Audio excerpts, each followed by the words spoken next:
Science of Magic with Gwilda Wiyaka is largely an opinion talk show. All opinions, comments, or statements of fact expressed by Gwilda Wiyaka's guests are strictly their own and are not to be construed as those of the Science of Magic or endorsed in any manner by Gwilda Wiyaka, Relmar McConnell Media Company, its affiliated networks, stations, or employees.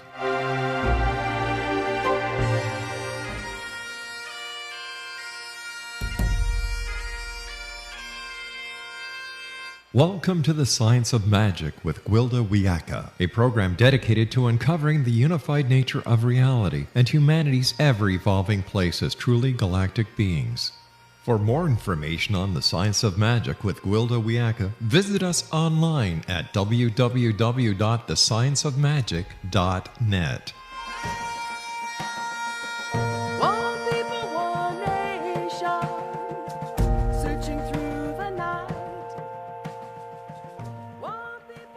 Welcome to the Science of Magic, a place where science and magic come together to transform fact into evolving truth. We can be found on our website, www.thescienceofmagic.net. I'm your host, Gwilda Wiyaka. This hour we'll be exploring Children of the Light. While on stage performing with my musical group at the Star Knowledge Conference, a small child of about 3 started climbing the stairs to get to me. Having witnessed this behavior more than once, I knew she would not be deterred. Fearing she might fall off stage, I took the mic from its stand and continued the song while I walked over to help her. She spent the rest of the set standing next to me, holding my hand and waving at her mortified mother. As long as I can remember, it's always been this way. I can be sitting in a restaurant, and the next thing I know, a toddler has climbed in my lap and starts eating from my plate. Children I pass in the grocery store will virtually dive out of their parents' arms and into mine. I can't tell you how many times a distraught parent has said to me, "I'm so sorry, I don't know what got into her," or him. One day I was at a gathering sitting on a blanket under a tree with my teacher and his wife. Soon several small children climbed into my lap and settled in. "Why do they always do that?" I asked. "You're of their tribe. They recognize your light," my teacher's wife informed me. I've been trying to figure out what she meant ever since. Later on, continuing my spiritual search and starting to move into esoteric circles, I came to better understand. Often I would be approached by someone that was sure they'd met me before, when I was equally sure we'd never encountered one another. I, too, would see a stranger that looked so familiar I could almost remember who they were, though we'd never met. These are unprecedented times. As we move further into the age of Aquarius, huge change is afoot. From the Mayan calendar to the revelations in the Bible, these days have been prophesied by numerous religions and traditions. As the solar system moves into a more intensely charged portion of the galaxy, the light and therefore the ambient frequency is rapidly increasing. These times are volatile and outcome uncertain. There are those of us that chose to come at this particular juncture to make a difference. In order to do so, we came already carrying a larger bandwidth of light. In addition, we have the physical and esoteric capacity to channel more light into the world. It doesn't make us any better than anyone else. It's simply necessary for our particular function this time. These individuals are sometimes referred to as light workers. Everyone has the latent capacity to evolve and embody the increasing light. Whether we do so or not is a personal choice. It's not an easy path, as it involves a fair amount of healing, personal processing, and letting go of old identities. If we choose to engage in the evolutionary process, we're often drawn to others that are aligned with our path. Like drawn to like. Often, there is a recognition of sorts that is impossible to deny. Sometimes we're drawn to activators, individuals that carry the bandwidth of light we need to attune to in order to engage or further our personal process. Light workers are committed to using whatever gifts they carry to help others on the path to enlightenment. All light workers are not healers, but can be found in every walk of life. Some professions reflect what they are, while others do not. It's what they are and what they carry, not what they do, that characterizes them. So how do you know if you're one that came to be a light worker? Some of the characteristics found in light workers are sensitivity as a child, feeling different than most around you, extrasensory perception, knowing things others do not, a burning desire to find truth, to be of service in order to make a difference, driven, unable to settle for status quo, often misjudged by others, a tendency to give more than you receive, often resulting in exploitive relationships. Bummer birthmark, dude. Even though we may have come with the capacity to serve as light workers, we're not obligated to walk the path. If, however, you choose to do so, your soul team awaits you. Our guest this hour, Trixie Phelps, is the CEO and founder of Moxie Breeze, LLC, where she serves as a light worker, spiritual liaison, shamanic practitioner, certified shamanic teacher's assistant, Reiki Master, and a professional palm reader. After this short break, I'll introduce Trixie, and together we'll explore modern-day shamanism, soul balancing, and what it really means to be a light worker. You're listening to The Science of Magic. Prior innovative episodes can always be found on our website, www.thescienceofmagic.net.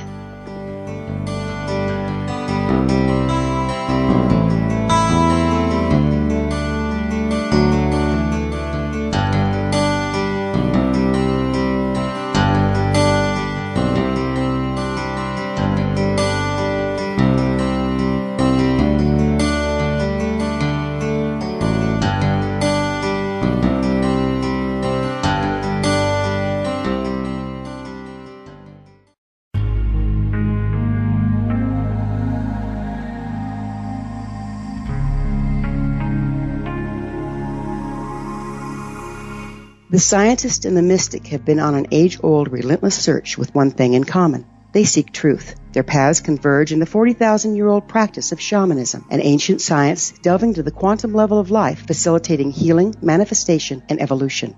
I'm Gwilda Wiyaka, the founder and director of Path Home Shamanic Arts School, a unique Colorado State certified occupational school training shamanic practitioners and teachers. We also provide classes for empowering personal lives through shamanism. Our certification classes are in week-long segments enabling international participation, and online classes and long-distance shamanic healing sessions are available. Come discover the science of magic in the limitless world of shamanism. www.findyourpathhome.com.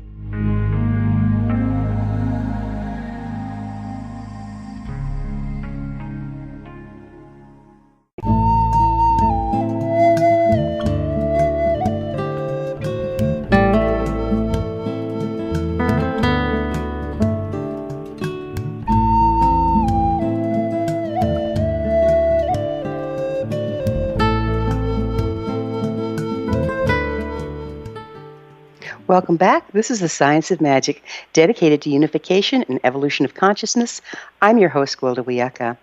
Our guest this hour, lightworker Trixie Phelps, combines all her natural gifts, talents, and experience by offering her clients liberation with a technique she calls soul balancing.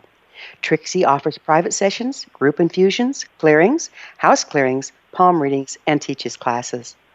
All of her services can be found on our website, www.soulbalancing.world and www.moxiebreeze.com. Trix, thanks for joining us on The Science of Magic. And thank you for having me, Gwilda. It's a pleasure. Yeah, always fun to work together. So how did you first discover you were a light worker? Well, for me, honestly, it wasn't an overnight awakening, as it may be with some of our colleague healers. A light worker for me was discovered through my personal process of growing and opening and awakening, and it came more over time, with the classes and the lessons and awakenings that I have had. Light worker is a term that's really been used loosely. People throw it around a lot in the esoteric community. Would you mind sharing what it means to you? Yeah, light worker for me, well, you actually did an excellent job describing that in your introduction. It's very fitting in being service of the light, working for the light, is essentially the name light worker, where that comes from. So for me, I've devoted now my calling and my skills and my talents of the energy work that I'm capable of doing to the light. That's where my focus goes. And what changes did you see happening when you made that choice? Oh, sometimes those are night and day. Those are, yeah. We tend to all accept the norm of the negative energies and all the programming and beliefs that we have in society and in general. So when I was awakening enough to see the difference in that and then clearing out those interferences to shine my inner light brighter, it definitely makes a world of difference. I could see where my heart has softened, where my connections with people are growing. It just makes a world of difference in so many aspects, both personally and professionally. Was there a certain amount of personal impact when you made that choice? Oh, personal impact. Well, yeah, those are huge. We all have some level of trauma, right? So one of those indicators that I have picked up on and learned through some of my training is the emotional reactions that we have. And not just what I see in others, because, oh, that's so easy to do when you're looking at other people and say, oh, look, they got this or they're doing that. And I needed that time to look at myself, and of course that's when those big shifts were happening. Where am I feeling those things, or where am I saying those things, and then working on myself and clearing those out so that I'm not in that state. So I see you've received certifications and training to channel your gifts. Do you think training is important, and if so, why? I do, especially for certain people. Maybe not everybody is in the need of having a mentor or a coach or a teacher where others are. And, of course, there's no right or wrong. For me, I had probably fairly minimal patience in learning it on my own. So it was a very large and loud request that I sent off to Creator in connecting me with the teachers that would help propel me in the direction that I knew I was wanting to go. So, yes, for many of us, teachers are hugely beneficial in the growth and awakening process. Tell me about sending off a call to Creator or an intent to Creator. How do you do that, and what effect do you see it has? Well, I believe it probably varies depending on a person's beliefs. For me, I am widely open-minded on, many areas. So for the requests, prayers, manifests, however you might want to look at that, is literally just that. I'm connecting with the highest divine being. I'm putting out my request. And, of course, one of the other two key components that I have found is, releasing, just trusting that He and Creator Spirit has now taken it all into their hands. They're going to work with it how they need to see fit. I don't put restrictions on it. And lastly, the biggest piece was being gratitude, having that gratitude towards the request that was just made. It makes huge impacts. And even these days, you're seeing them much quicker. I'm feeling and sensing them happen much, much faster than they used to. How can you recognize when an answer to your request is coming up to be taken advantage of? Could you elaborate on that question? Sure. So you put out a request, and then happenings or teachers or this or that start to appear in your life that are there to fulfill your request. How do you tell when that's happening? How can you tell what's to be taken on and what isn't? Yeah, this goes into your gut knowing, your intuition, the divine knowing. And for me, it was always something I've had since a kid, is to telling the truth about people. You can always sort of sense, feel, or know something's off. Something wasn't quite right. There's not really a strong connection. Maybe they have a little piece of advice or a little something they're going to share, and that in itself can be very helpful. But to know when that teacher approached, it was definitely more of a core knowing. In the same case as when I originally met with you and started to take classes and courses through your Path Home Shamanic Art School, was phenomenal. There was just that draw. There was a knowing that this is where I belong. So what all training have you had? I started, actually it was some guidance from Creator that brought me into looking more into what a shaman was, what it meant and how it worked, or, where is that connection. And I remember putting out the request to know more about it and the teacher to go with it. And we have a local magazine in the area that people in the area also advertise in. And I remember coming across the full page ad that you guys had displayed, and it was for the 2-year program. And I remember thinking, my first thought, no, I don't want to do 2 years. I don't even know what this is. But I did immediately connect with the school. There were workshops, there were classes, there were ongoing things. So it was easy to connect in and begin my learning experience and growth. So this was my first true connection to expanding and, listening to what my guidance is, where my light was taking me. And it just kept growing from there. I believe while I was learning with the shamanic arts, I had also kind of been drawn over to the Reiki work, which is also very common and very well known by many people. So I was curious to see what that was all about, and I took some courses as well and certified Reiki Master teacher. And I focused on it for a while, but then I felt the draw to go back into, and I never really left the shaman work. I was just putting it kind of to the side a little. And then when I got the calling and the knowing for it, I sort of softened off on the Reiki. I went back into the shaman, and I just continued. And then my draw went to, I think it was some sort of fair or festival where I had met this woman that was doing palm reading. And I remember looking and thinking, I don't need that. I've already got this other stuff. In my mind, I'm like, she's available. The timing was right. She had no one there, and I was waiting, and it was like perfect. I'm like, okay, let's just see what this is. So I sat down, and I was hooked right away. It just spoke to me. It was really right on. She was very intuitive, which is how I am as well, so it spoke very loudly to me.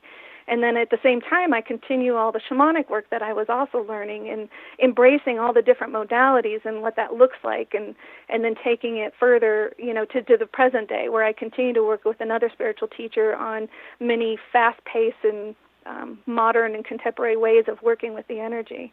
So it's just an ever-growing process that I, along the way, more or less will just trust those intuitions, because they're the guidance that will lead us where we're going.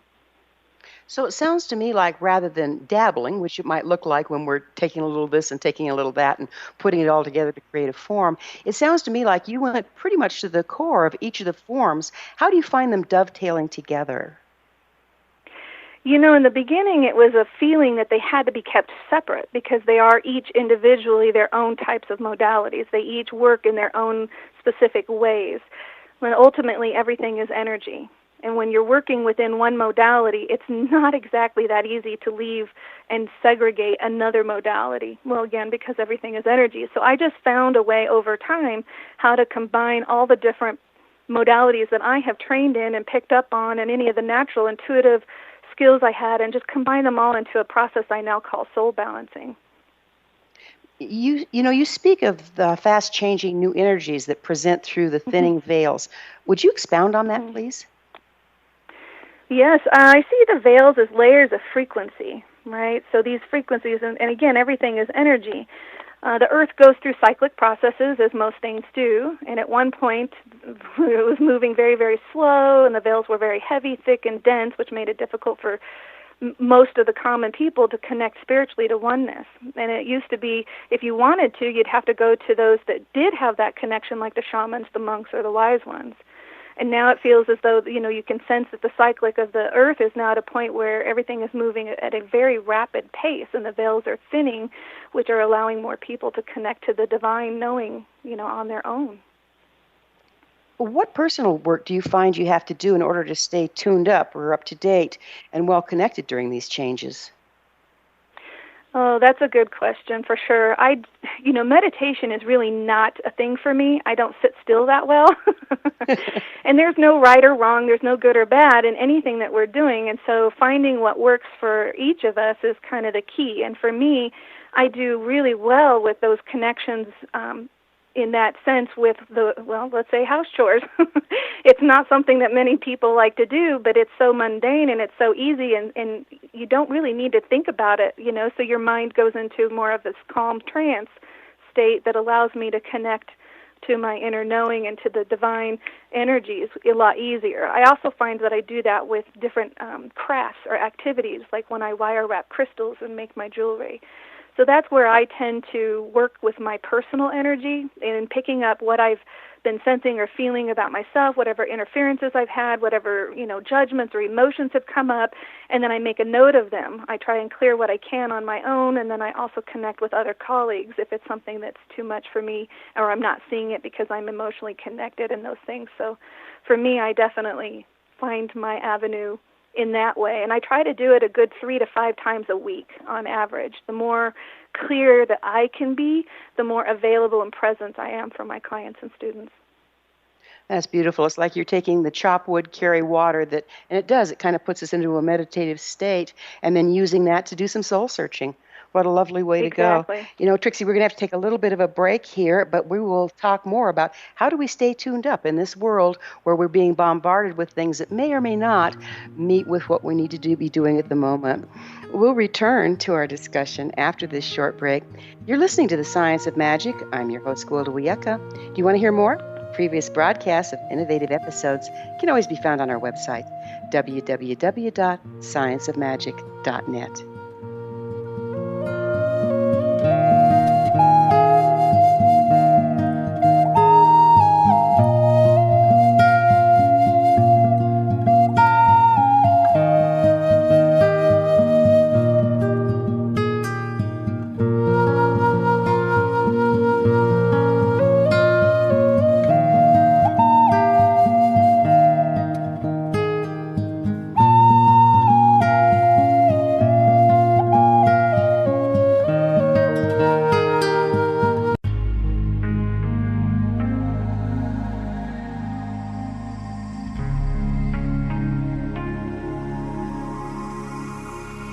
The scientist and the mystic have been on an age-old, relentless search with one thing in common. They seek truth. Their paths converge in the 40,000-year-old practice of shamanism, an ancient science delving to the quantum level of life, facilitating healing, manifestation, and evolution.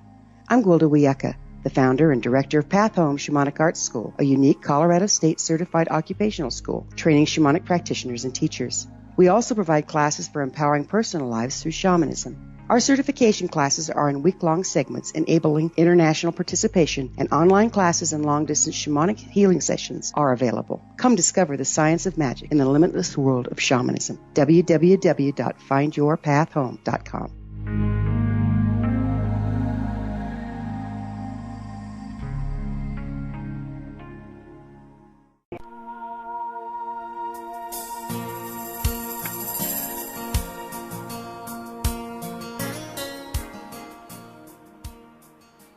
Welcome back. This is The Science of Magic, a place where magic and science come together to promote enlightenment. Visit us online at www.thescienceofmagic.net.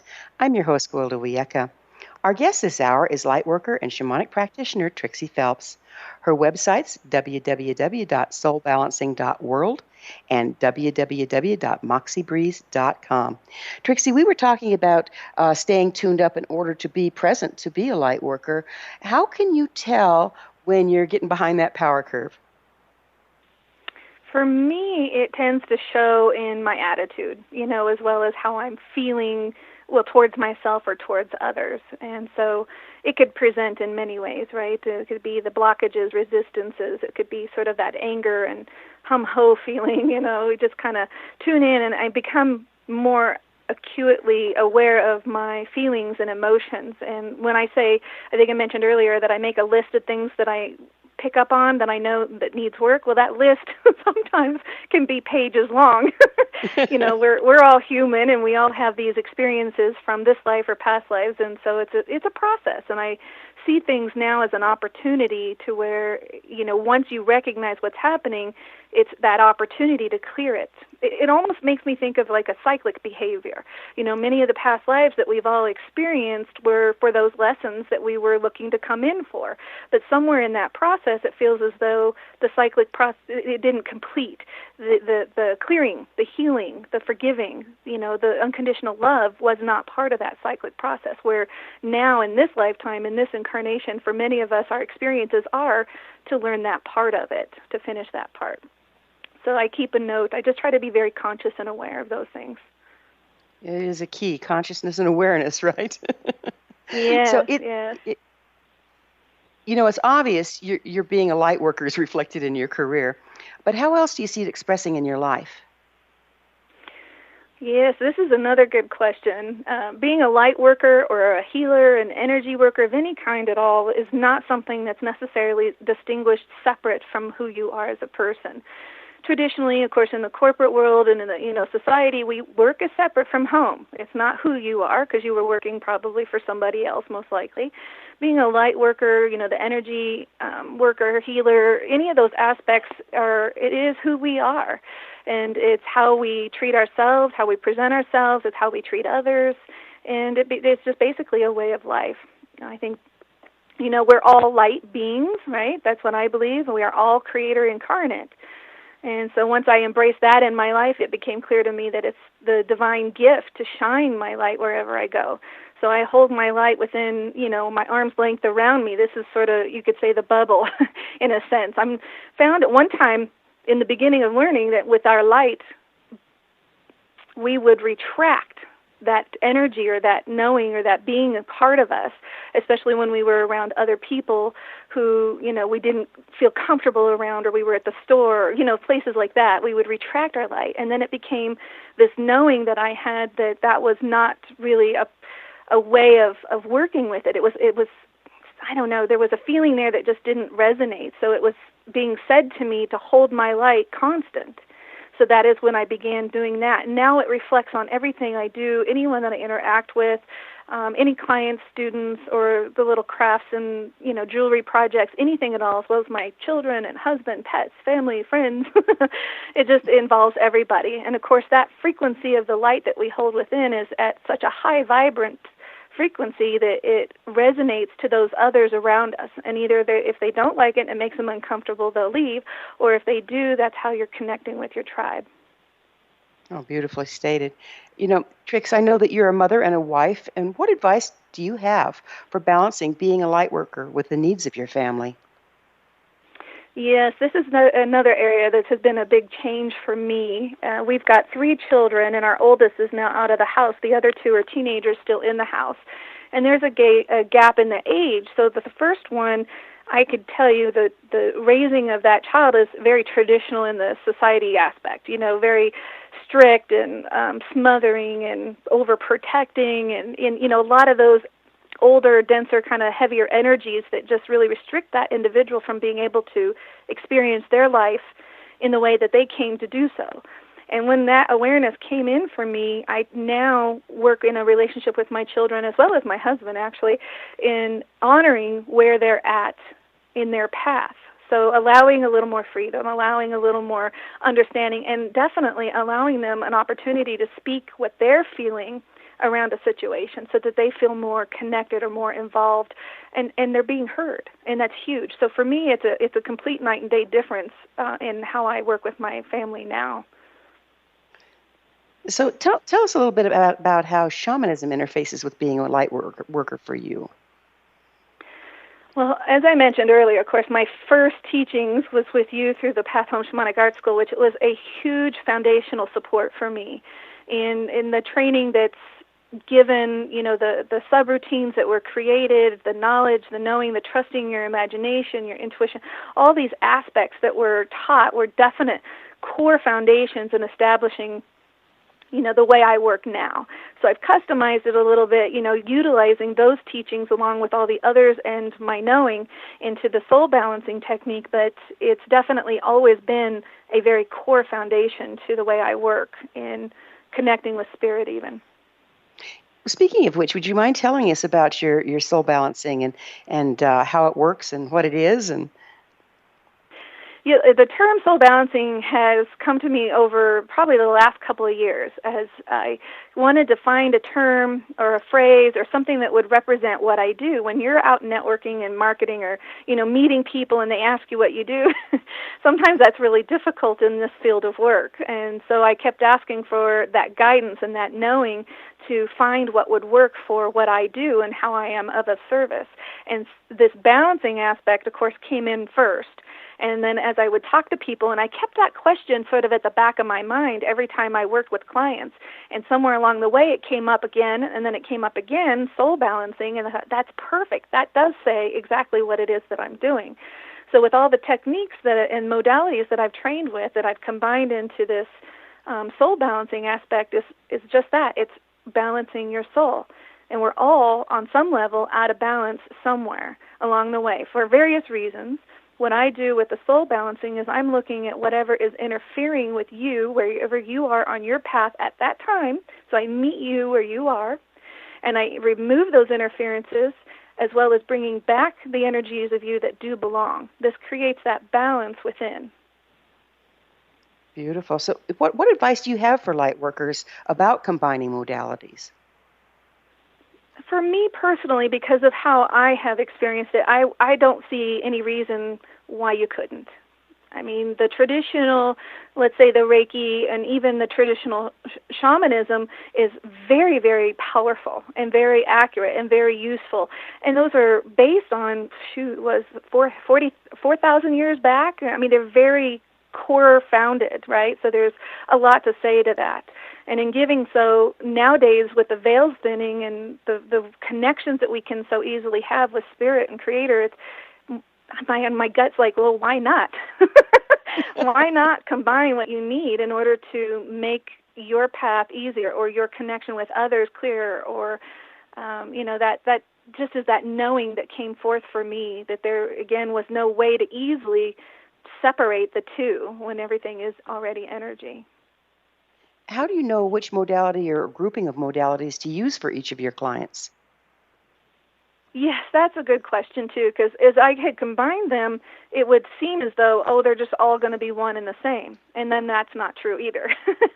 There's not any two clients that are exactly the same, and nor is there trauma. Even if it's the same topic of a trauma or whatever their reaction is around, it's still going to have different threads, different core, roots to why they happened, or the patterns will be different. There's never two the same. So for me, I will, again, meet the client where they are, customizing the energy. So if it looks like they're more connected with the training based off of what I've had, of course. So if they're connected more with Reiki, then I will pull in the symbols and the Reiki Masters, and I will use a method more based on that. If they're more earthbound or shamanically connected, then I'm definitely going to go more into that. And there actually have been several that want to do the journeying to lower world or upper world and doing soul retrieval or finding their power animals, and then I customize it because I'm skilled and trained in those aspects that I can do that for them. And then there are, and will be, always those clients at times where they don't resonate with what you're offering.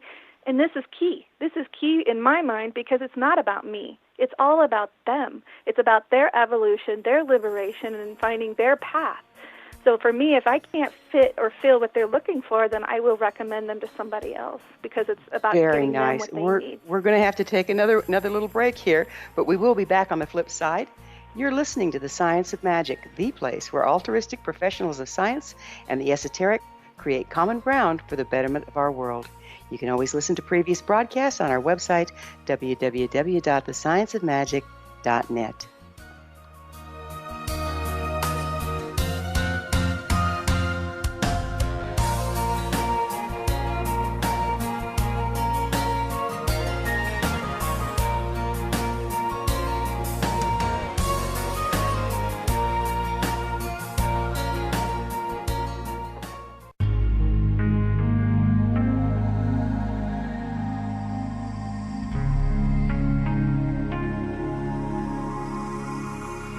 The scientist and the mystic have been on an age-old, relentless search with one thing in common. They seek truth. Their paths converge in the 40,000-year-old practice of shamanism, an ancient science delving to the quantum level of life, facilitating healing, manifestation, and evolution.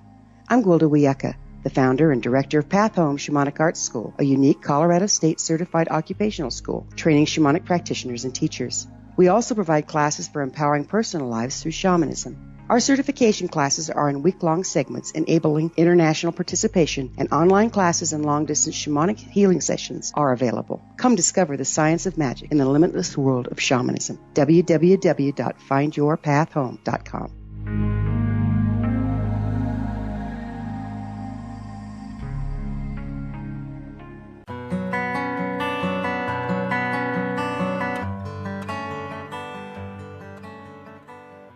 Welcome back. This is The Science of Magic, bringing together gifted people of service to the world. Our website is www.thescienceofmagic.net. I'm your host, Gwilda Wiyaka. Our guest this hour is lightworker and shamanic practitioner Trixie Phelps. Her websites, www.soulbalancing.world and www.moxiebreeze.com. That's MOXIEBREEZE.com. Trixie's really been having a lot of fun here, and I don't want to move forward without talking to you about stones and jewelry and what you're bringing through that modality. That's a great question as well. Yeah, the stones were one of those tools that I connected with years ago and just started collecting little rocks and crystals. I've always been a rock collector since a child. We just always had that fascination with the odd, the ugly, the unique, and different kinds of rocks. They were the coolest, and then as an adult I got more involved and drawn to the crystals and collecting them, and then it became more of like, well, I want to wear these. I don't always have pockets to carry them. And so then I noticed once somebody had wire wrapped a stone that they were wearing as a necklace, and that just threw me into a whole nother learning experience. So I went and pulled out some tools. I bought some equipment. I started wire wrapping. I'm self-taught, and just expanded from there using the frequency of the stone. So when I do my wire wrapping or working with the stones, I'm always tuning into what the energy of it is. This color wire, that color wire, one wire, two wires, a loop, a crossover, a twist, whatever it is that it feels that is connecting to the stone's energy. and therefore leaving my energy out of it. So I'm always in that neutral state of just listening. And then when I'm finished, of course, I always do a clearing and activation of the stones. What's the benefits of wearing stones or having them on you if they've been shamanically worked? I'll have to say that's what you're doing there. What's the benefit of that for an individual? Yeah, I do energy work with them. I am infusing them a little bit, but I'm actually doing it more to their natural state of energy. Well, again, because everything is energy, so that each stone will carry their own frequency of different things they work with in healing or amplifying energy or clearing or blockage or protection, whatever that aspect of the stone is. And then I tune into that, encouraging that strength of it for the person of who it goes to. So there won't be any other interferences that aren't natural for that stone. Does that make sense? It absolutely do, which brings up my next question is, do you make custom jewelry designed to help a specific person with their evolutionary process? Yes, and I have had several people request custom wraps. Some of them don't have stones, and we'll go through and find one together, because I do have a few, or we'll go to the store, they'll pick one out, they'll find it, bring it to me. Others will have heirlooms, ones that's been in the family, some crystals and stones. And so then the wrapping becomes more customized for them and wherever they are. Yeah, in their journey, yeah. So do you go through a clearing process of the stones, whether you've purchased them at a gym show or whether it's an heirloom that somebody has brought to you before you do the wrapping?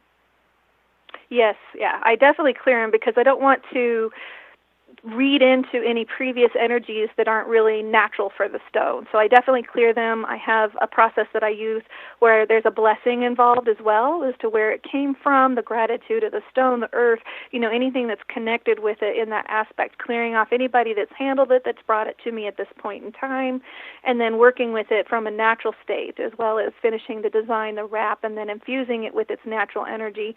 And then I have like a light chamber that I've created as well where that cleansing happens. Mm-hmm. So where can people find your jewelry? Yeah, I had at one time just been handing them out. That was at the beginning, right, of my, here, this turned out, it was here. And family and friends are like, you should really create a little store for this. And I'm like, I don't know. So finally I did. I created a store on Etsy. So Etsy.com, that's ETSY.com. Moxie Breeze Jewelry is the name of my store. And I've got different pieces that'll go up and down, and, it changes all the time just depending on what I have on stock and what I've gotten to wrapping and stuff. But, yeah, that's the store I currently use. You can also access that through my website. There's a page in there that connects to the sacred jewelry. Would that be the Moxie Breeze website? Yes, it currently is the one that, yeah. Yeah, okay. So do you combine stones, like if you're making a piece, do you combine different stones when you're working for a particular person or for a particular purpose? Yeah, so there are some pieces I'll make that are beaded. They're the natural stones that have a hole through them, or they've been tumbled or polished. And my preference is working with the raw and natural stones just because the energy seems to be clearer for me when I'm connecting with it. And in the beading process, most definitely, it's easy to combine the different stones that work really well energetically together. Quartz is always a favorite, clear quartz, because it works so well with many, many stones, and it's a very popular and common piece. But custom ones with the raw stones have been made, I think a handful of different times. So, yes, it can definitely be something I do. And do you find that people start to need different combinations as they evolve, and you make a new piece for them? That's true, yes. And the stones actually have sort of their own method of finding you as well as leaving.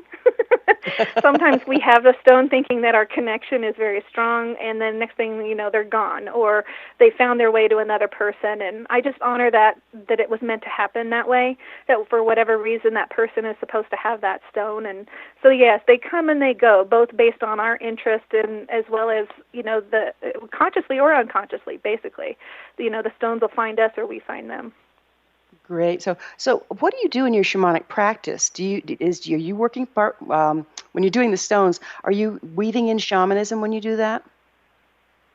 I do, because I'm connecting a lot with Mother Earth. I will journey a lot to the place in where the stone was recovered, whether it was in the States or like Brazil or wherever the mining was when they were pulled or found. And if I don't know, I just allow that to show and present itself as I am making that gratitude journey to the stone and anybody that was handling it, whatever the process was. So yes, I use the Shamanic Foundation in working with them very regularly. Do you offer your healing services long distance? Oh, absolutely, yes. We can do over the phone. It can be on Skype. I'm open to other connections, like GoToMeeting, some of my classes and things like that, or Google Plus things. But yes, the long-distance sessions are easily done. Connecting with the energy, again, whether you're in person or long distance, is not difficult in the way that I work with that. So yes, that's offered. How can people find your services? The websites are probably the prime place. I also have a Facebook page. It's Moxie Breeze Soul Balancing on Facebook. I'm also on Twitter and a few of the others like LinkedIn and Instagram. And your websites are? MoxieBreeze.com, MoxieBreeze. Moxie is bravery and courage. Breeze is like breath and flow. So for me, that offered balance. It's not too strong and out of whack on that side, but it's not too soft and subtle on the breeze. So for me, it was a balance. It's a daily reminder of balance. Again, that kind of leads into the soul balancing that I have come to develop. So it was a cool experience. And then, of course, the soulbalancing.world. Perfect. Well, we have a little less than a minute left, hon, and it's been a wonderful working with you. Do you have anything to share with our listeners in parting? I do. Everyone learns in different ways, whether it's on your own, with friends, family, or with spiritual teachers, and all these wonderful options in assisting you in awakening and understanding of your personal experiences is wonderful experiences. My message to the listeners is to trust your knowing. It's the best teacher you'll ever have. Trixie, thank you so much for being on The Science of Magic with us and bringing your lovely gifts and your lovely wisdom. Thank you for having me. It was a pleasure, Gwilda. Our guest this hour has been lightworker and shamanic practitioner Trixie Phelps. Her website's www.soulbalancing.world and www.moxiebreeze.com.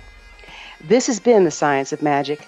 Remember, you can always listen to past thought-provoking episodes on our website, www.thescienceofmagic.net. Until next time, dear ones, may you be blessed with knowledge, comforted with love, and always live in the light.